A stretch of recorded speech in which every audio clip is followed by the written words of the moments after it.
السلام علیکم ورحمۃ اللہ وبرکاتہ۔ ہمارے آقا، آپ کے آقا، ہم سب کے آقا صلی اللہ علیہ وسلم فرماتے ہیں کہ ذکر الانبیاء من العبادت و ذکر الصالحین کفارہ، کہ انبیاء علیہم السلام کا ذکر یہ عبادت ہے اور نیکوں کا ذکر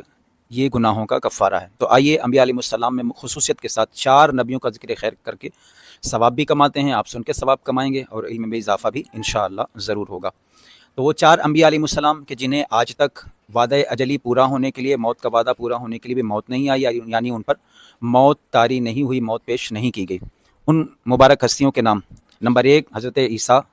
نمبر 2 حضرت ادریس، نمبر 3 حضرت الیاس، نمبر 4 حضرت خضر علیہم الصلاۃ والسلام۔ یہ 4 انبیاء جنہیں ظاہری طور پر بھی موت نہیں آئی، یوں تو سارے نبی زندہ اور حیات ہیں۔ تو حضرت الیاس علیہ السلام یہ ہر سال حج بھی کرتے ہیں، اور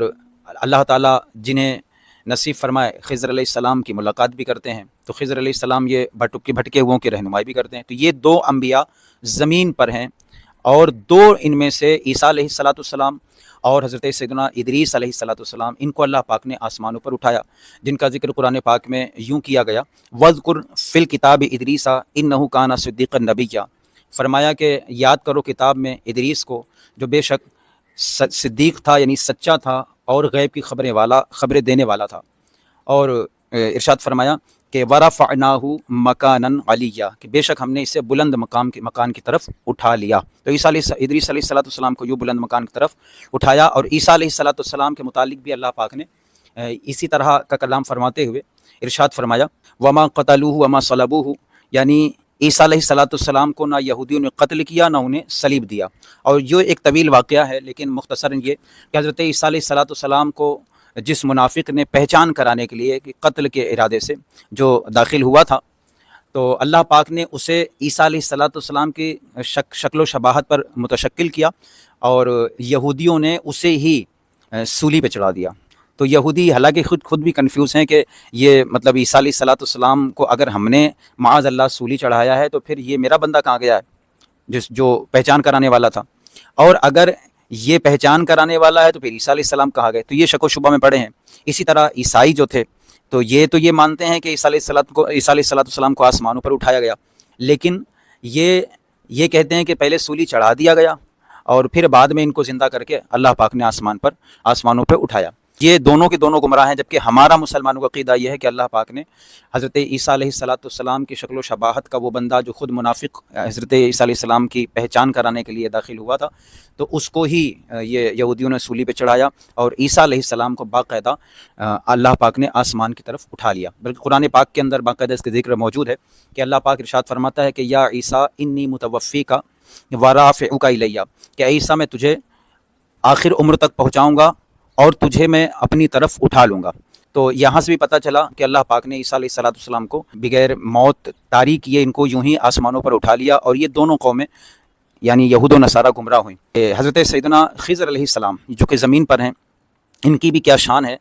کہ ہمارے علماء اکابرین بزرگان دین فرمایا کرتے ہیں کہ خضر علیہ السلام یوں تو مددگار ہیں انسانوں کے دنیا کے اندر بھی، لیکن کوئی خوش نصیب مسلمان اگر ان کا نام ماولدیت و کنیت کے یاد رکھے اپنی زندگی کے اندر، یعنی صرف اس کو یاد رکھے، پڑھنا نہ پڑھنا اپنی جگہ پر ہے، اگر اس کو یاد رہتا ہے، اس کے ذہن کے اندر نام رہتا ہے حضرت خضر علیہ السلام کا، تو انشاءاللہ اس کا خاتمہ ایمان پر ہوگا۔ تو ان کا مبارک نام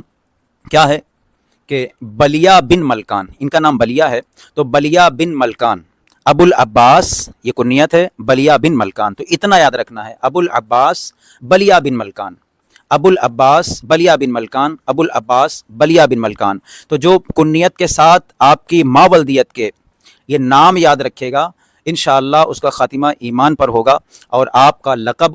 خضر ہے اور نام و کنیت آپ کو عرض کی۔ اللہ پاک ان انبیاء علیہ السلام کے صدقے یاد رکھیے گا کہ ہر نبی حیات ہیں، یہ 4 ہی حیات نہیں ہیں، ان پر ظاہری موت پیش نہیں کی گئی، ورنہ ہر نبی زندہ اور حیات ہیں حقیقی اور حصی زندگی کے ساتھ، جیسا کہ اعلیٰ حضرت امام علیہ سنت فرماتے ہیں کہ موت تو سب کو آنی ہے، یہ 4 کو بھی موت آنی ہے، لیکن اعلیٰ حضرت کہتے ہیں کہ انبیاء کو بھی اجل آنی ہے، اجل یعنی موت، انبیاء کو بھی اجل آنی ہے مگر ایسی کہ فقط آنی ہے، آنے واحد کے لیے، یوں موت پیش کی گئی آپ کی بارگاہوں میں اور فوراً آپ کو حیات عطا کر دی جاتی ہے۔ تو انبیاء کو بھی اجل آنی ہے مگر ایسی کہ فقط آنی ہے، پھر اسی آن کے بعد ان کی حیات مثل سابق وہی جسمانی ہے، روح اوروں کی ہو کتنی ہی لطیف، ان کے اجسام کی یعنی انبیاء کے جسموں کی، ان کے اجسام کی